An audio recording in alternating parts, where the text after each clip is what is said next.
Senior सहाफ़ी और तजज़ियाकार जावेद चौधरी के मुताबिक इक़्तिदार और जेल, आप इक़्तिदार में रहेंगे या फिर सीधे जेल जाएंगे। आप एक दिन वज़ीर आज़म होते हैं, अगले दिन सी क्लास में नीचे फ़र्श पर लेटे होते हैं।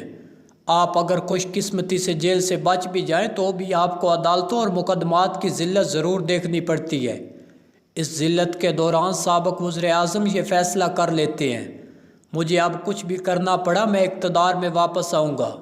इन तमाम लोगों को नाक से लकीरें निकलवाऊंगा जिन्होंने मुझे जलील किया, और ये म्यूज़िकल चेयर दोबारा शुरू हो जाती है। अगर दुनिया के हुक्मरानों की तर्ज़ लाइफ को देखा जाए, सदर जॉर्ज बुश अपनी मुद्दत हुक्मरानी के बाद प्राइवेट लाइफ को एंजॉय करते हैं। बिल क्लिंटन यूनिवर्सिटियों में लेक्चर देता है और गोल्फ खेलता है। आपने इसे कभी लाइमलाइट में नहीं देखा होगा। जिमी कार्टर 98 बरस की उम्र में अपने गांव के चर्च में लेक्चर देता है। सदर ओबामा किताबें लिख रहा है और नेटफ्लिक्स के साथ मिलकर फिल्में, सीरीज़, डॉक्यूमेंट्रीज़ और फीचर फिल्म्स बना रहा है। बरतानिया में जॉन मेजर रिटायरमेंट के बाद लॉर्ड्स के स्टेडियम में क्रिकेट मैच देखा करते थे।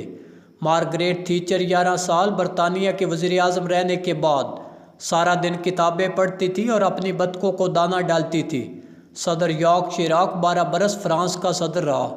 ये रिटायरमेंट के बाद छोटे छोटे टाउन्स और देहात की सैर किया करता था। मनमोहन सिंह भारत का 10 साल वज़ीर आज़म रहा। ये इसके बाद गुरुद्वारों के फ़र्श धोता था, यात्रियों के जूते साफ़ करता था, अपने पोते पोतियों और नवासे नवासियों के साथ खेलता था।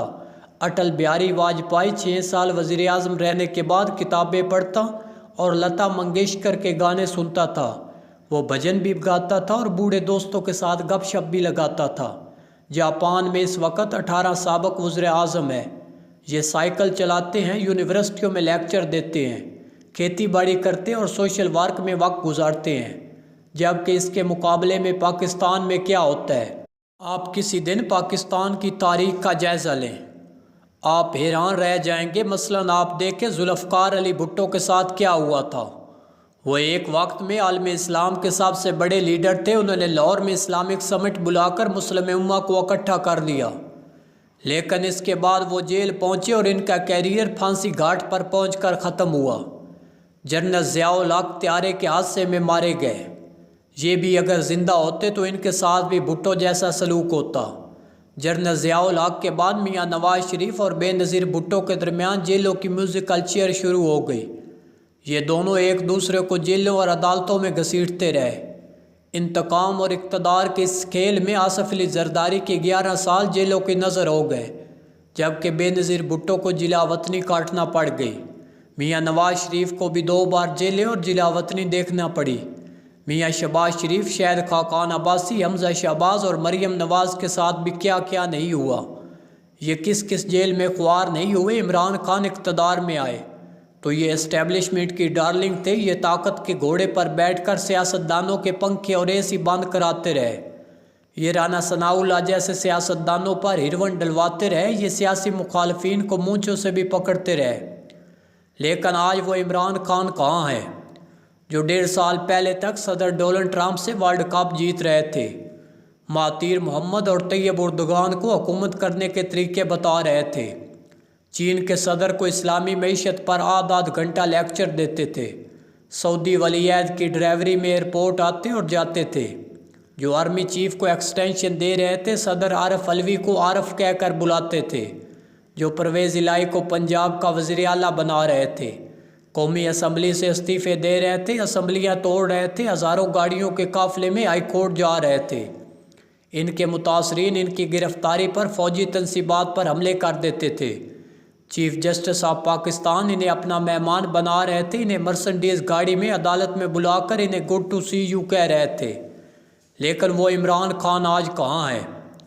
वो अटक जेल के 11 बाई 10 फुट की इसी सेल में था जहाँ बेड है और ना ही एसी। इन्हें उस वक्त घर के खाने की सहूलत तक दस्तयाब नहीं थी। सेल में गर्मी भी थी और हब्स भी। लाइट भी बार बार बंद हो जाती थी, टूटी में पानी भी नहीं आता था। सेल में ओपन वाशरूम भी था, शावर भी नहीं था। खाने में भी दाल रोटी मिलती थी। जॉगिंग और वॉक की सहूलत भी नहीं थी। सेल में दिन भर मक्खियाँ भिनभिनाती रहती थी। रात के वक्त कीड़े और काकरोच रेंगते थे। कप्तान के पास जाए नमाज तक बिछाने की जगह नहीं थी। آج اگر چیئرمین کی زندگی کو 4 دسمبر، جنوری 2023، مئی 2022 اور مارچ 2022 4 حصوں میں تقسیم کیا جائے تو اس میں زمین آسمان کا فرق دکھائی دے گا۔ کہاں ایک وقت تھا یہ عثمان بزدار اور محمود خان کو وزیر اعلیٰ اور عمران اسماعیل اور چودھری سرور کو گورنر بنا دیا کرتے تھے۔ یہ عارف علوی کو صدر، اسد کیسر کو سپیکر اور جنرل باجوہ کو مزید 3 سال آرمی چیف بنا دیتے تھے۔ یہ صدر شی جن پنگ، وزیر اعظم مہاتیر محمد اور طیب اردگان کو گائیڈ کرتے تھے۔ سعودی عرب اور ایران کے درمیان 1450 سال پرانا تنازع ختم کرانے کی کوشش کرتے تھے، اور کہاں آج یہ ساری رات مچھر مارتے تھے۔ انہیں گولی کھانے کے بعد بھی نیند نہیں آتی تھی۔ یہ اپنے وکلاء سے کہتے تھے جو بھی کرنا پڑے لیکن مجھے جیل سے نکالو۔ آپ اگر یہ دونوں انتہائیں دیکھیں گے تو آپ کو ان کے درمیان میں بہت فاصلہ ملے گا۔ یہ فاصلہ کیوں ہے؟ کیا ہمارے وزیر اعظم بھی دنیا کے دوسرے حکمرانوں کی طرح عزت کے ساتھ ریٹائر نہیں ہو سکتے؟ اور کیا یہ بھی اقتدار کے بعد آرام سے زندگی نہیں گزار سکتے؟ اگر ایسا ممکن نہیں تو کیا پھر یہ لوگ اپنے لیے کوئی آرام دہ جیل نہیں بنا سکتے؟ اگر یہ بھی ممکن نہیں تو کیا یہ لوگ انصاف کو آسان اور جیلوں کو آرام دہ نہیں بنا سکتے؟ کیوں؟ کیونکہ اگر عدالتیں اور جیل ہی ان کا مقدر ہے تو یہ لوگ ایک ہی بار اپنے آخری ٹھکانوں کو بہتر کیوں نہیں بنا لیتے؟ مجھے آج تک اس سوال کا جواب نہیں مل سکا۔ کاش ہمارا چیئرمین آج بھی سمجھ جاتا، کاش یہ جیل اسے حقائق سے آگاہ کر دے۔ عمران خان 9 مئی کو گرفتار ہوئے۔ 3 بجے احتجاج کی خبریں آنا شروع ہو گئی، پھر شام تک ہر طرف سے خوفناک اطلاعات آنے لگی۔ GHQ پر بھی حملہ ہو گیا، کور کمانڈر لاہور کا گھر بھی جلا۔ میاں والی میں جہاز کے ماڈل کو بھی آگ لگا دی گئی، قلعہ پشاور پر بھی حملہ ہوا۔ سرگودا میں یادگار شہداء بھی توڑ دی گئی۔ پشاور ریڈیو اسٹیشن اور سوار ٹول پلازہ جلا دیا گیا۔ کراچی میں رینجرز کی چوکی جلا دی گئی۔ فیصل آباد میں ISI کے دفتر پر بھی حملہ ہو گیا۔ سویلین پراپرٹیز، پولیس تھانوں، پولیس اہلکاروں پر حملے اور میٹرو اسٹیشن بھی جلا دیے گئے۔ سپریم کورٹ نے ان واقعات کے بعد عمران خان کو پیش کرنے کا حکم دے دیا۔ عمران خان سپریم کورٹ میں وزیر اعظم جیسے دبدبے کے ساتھ داخل ہوئے۔ چیف جسٹس نے انہیں وزیر اعظم کی سیکیورٹی اور پروٹوکول دیا۔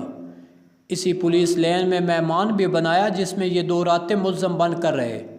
اس کے بعد 90% عوام نے یہ سمجھنا شروع کر دیا ملک میں واقعی انقلاب آ چکا ہے، اداروں کے اندر بھی بغاوت ہو چکی ہے۔ ہمارے سامنے سب سے بڑا سوال یہ تھا۔ شرپسند 4 گھنٹے فوجی تنصیبات پر حملہ کرتے رہے لیکن انہیں کسی نے نہیں روکا۔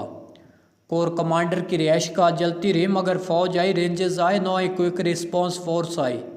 کسی نے مظاہرین کو روکا اور نہ اپنا کور کمانڈر بچانے کی کوشش کی۔ سپریم کورٹ کو بھی روکنے کی کوشش نہیں کی گئی۔ عمران خان کو حراست میں فون کی سہولت بھی دے دی گئی۔ یہ کیسے ممکن ہے؟ کیا فوج کمزور اور ریاست ناتواں ہو چکی تھی؟ اس سوال نے پوری قوم کے اعصاب ہلا کر رکھ دیا۔